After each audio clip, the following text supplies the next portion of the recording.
In a small, bustling town nestled between rolling hills and tall, whispering trees, there lived two boys with very different lives. One was rich, and the other, well, he didn't have much, but he had enough. The rich boy's name was Leo. He lived in a grand house on the top of the hill, the kind of place with tall windows, marble floors, and gardens that stretched on forever. He had everything a kid could dream of. Expensive toys, the latest gadgets, and a room so big it echoed when he spoke. But despite all this, Leo often felt a little lonely. His parents were always busy with their business trips and fancy dinner parties, leaving him with nannies and tutors. It was a grand life, but it didn't feel like much of a life at all. Down in the town lived Noah. Noah's family wasn't rich in money, but they were rich in love. They lived in a cozy little cottage with creaky floors and a garden full of wildflowers that Noah's mother adored. His father worked hard at the local market, selling fruits and vegetables, while his mother took care of the house. They didn't have much, but they always found joy in the small things, like playing board games after dinner or sitting around the fireplace, telling stories. One summer afternoon, their paths crossed unexpectedly. Leo was wandering down the hill, bored out of his mind, kicking a stone along the path. He didn't notice the stone roll into Noah's garden, where Noah was kneeling, tending to the flowers. "Hey, watch it!" Noah called out, standing up and brushing the dirt off his knees. Leo stopped, surprised to see someone his age. "Oh, sorry about that. I didn't mean to." He looked at the scrappy garden, and then at Noah, his curiosity piqued. Noah grinned, wiping his hands on his worn-out jeans.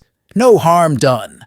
What are you doing down here? You're from that big house on the hill, right?" Leo nodded, feeling a bit awkward. "Yeah, I guess I just wanted to see what was down here."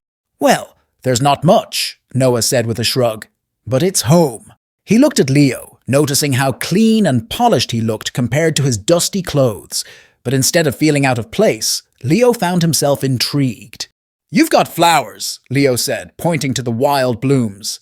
"I've never really seen anyone grow their own before." Noah chuckled. "We have to. Can't exactly buy fresh flowers every week. My mom loves them though, so I make sure to take care of them. Want to help?"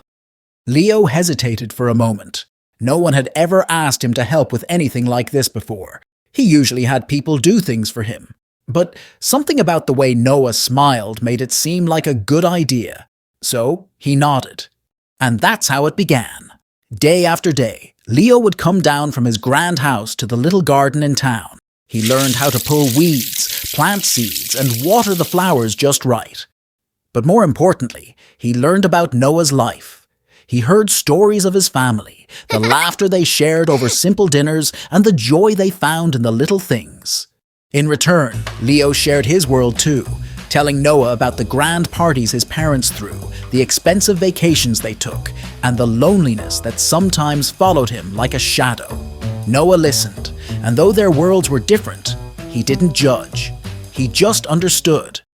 As summers stretched on, their bond grew stronger. Leo found himself looking forward to the afternoons in the garden more than anything else. It wasn't just about the flowers or the stories anymore. It was about the friendship they had built. One day, as they sat under the shade of an old oak tree, Leo turned to Noah. "You know, I always thought having all this stuff would make me happy, but it's funny. I've been happier this summer, here in your garden, than I ever was up in that big house." Noah smiled softly. Happiness isn't about what you have.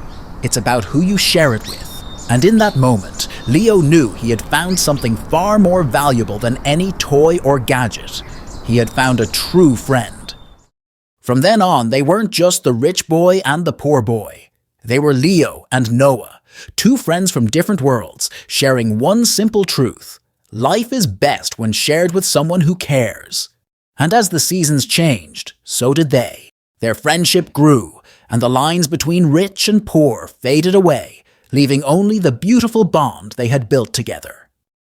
And that, my friends, is the story of how two boys from different worlds discovered that sometimes the richest treasures can't be bought at all. Don't forget to like, subscribe, and share this encouraging video with your friends and family.